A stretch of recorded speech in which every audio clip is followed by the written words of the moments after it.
Hello everyone, I'm Dr. Soumya. I'm a fertility specialist and laparoscopic surgeon, 5 Fertility Mangalgiri and Vijayawada. ఈ రోజు మనం అసలు PCOD సమస్యతో బాధపడుతున్న వాళ్ళకి ప్రెగ్నెన్సీ వస్తుందా రాదా అనేది తెలుసుకుందాం.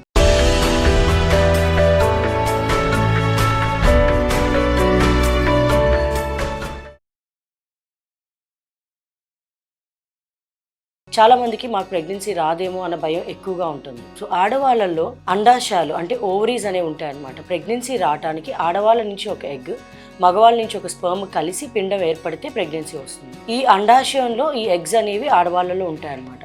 అండాశయాల్లో చిన్న చిన్న ఫాలికల్స్ లాగా ఉంటాయి. ఆ ఒక్కొక్క ఫాలికల్లో ఒక్కొక్క ఎగ్ ఉంటుంది. PCOD అంటే ఏంటి అంటే పాలిసిస్టిక్ ఓవేరియన్ డిజీజ్. అంటే ఈ అండాశయాల్లో ఉండాల్సిన ఫాలికల్స్ కంటే చిన్న చిన్న ఇమ్మెచ్యూర్ ఫాలికల్స్ ఉండాల్సిన వాటికంటే ఎక్కువగా ఉంటూ ఉంటాయి అన్నమాట.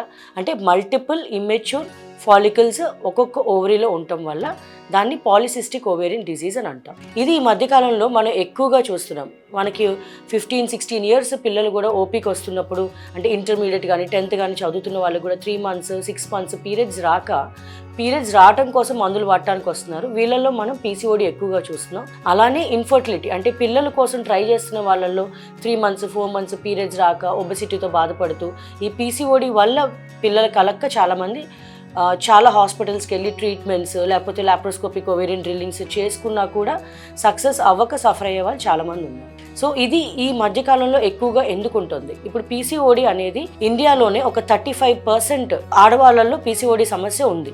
ఇది ఎక్కువగా ఎందుకు ఉంటుంది అంటే మెయిన్గా మన లైఫ్ స్టైల్, అంటే మనం ఎన్ని మందులు వాడినా లాప్రోస్కోపిక్ ఓవేరియన్ డ్రిల్లింగ్ చేసుకున్నా కూడా లైఫ్ స్టైల్ అంటే మనం తినే ఆహారం కానీ ఎక్సర్సైజ్ కానీ ఎక్కువగా కూర్చుని పనిచేయటం కానీ యాక్టివిటీస్ ఎక్కువగా లేకపోవడం వల్ల, ఎక్కువగా junk food, out side food, oils, sugars ఎక్కువగా తీసుకోవటం వల్ల, ఎక్సర్సైజ్ లేకపోవడం వల్ల PCOD సమస్య ఎక్కువగా ఉంటుంది. సో ఇప్పుడు మనం అసలు ఈ PCOD ఉన్న వాళ్ళలో పిల్లలు ఎందుకు కలగట్లేదు? నేను చెప్పినట్టు ఒక ఎగ్ ఒక స్పర్మ్ కలిస్తేనే ఎంబ్రియో ఫామ్ అవుతుంది, ప్రెగ్నెన్సీ అనేది వస్తుంది. సో ఎప్పుడైతే ఎగ్ క్వాలిటీ బాగోదో పిండం ఏర్పడడం కష్టంగా ఉంటుంది అండ్ ప్రెగ్నెన్సీ రావడం కష్టంగా ఉంటుంది.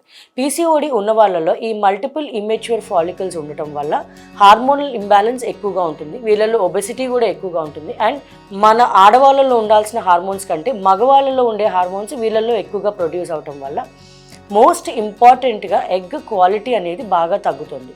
ఈవెన్ మేము IUI చేసినా IVF చేసినా కూడా ఈ PCOD ఉన్న వాళ్ళలో ఇప్పుడు IVFలో మనం ఎగ్స్ బయటకు తీసి వాటి క్వాలిటీ చెక్ చేస్తాం అనమాట.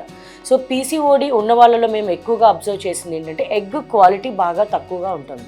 సో మల్టిపుల్ ఇమ్మెచ్యూర్ ఫాలికల్స్ వల్ల హార్మోనల్ ఇంబ్యాలెన్స్ ఉండి హార్మోన్స్ సరిగ్గా ప్రొడ్యూస్ అవ్వకపోవడం వల్ల వీళ్ళల్లో ఎగ్ క్వాలిటీ అనేది బాగా తగ్గడం వల్ల ఎంబ్రియో ఫార్మేషన్ కానీ ప్రెగ్నెన్సీ కానీ లేట్గా వస్తుంది. సో PCOD సమస్య ఉన్న వాళ్ళలో ప్రెగ్నెన్సీ రాకపోవడం అంటూ ఏమీ ఉండదు.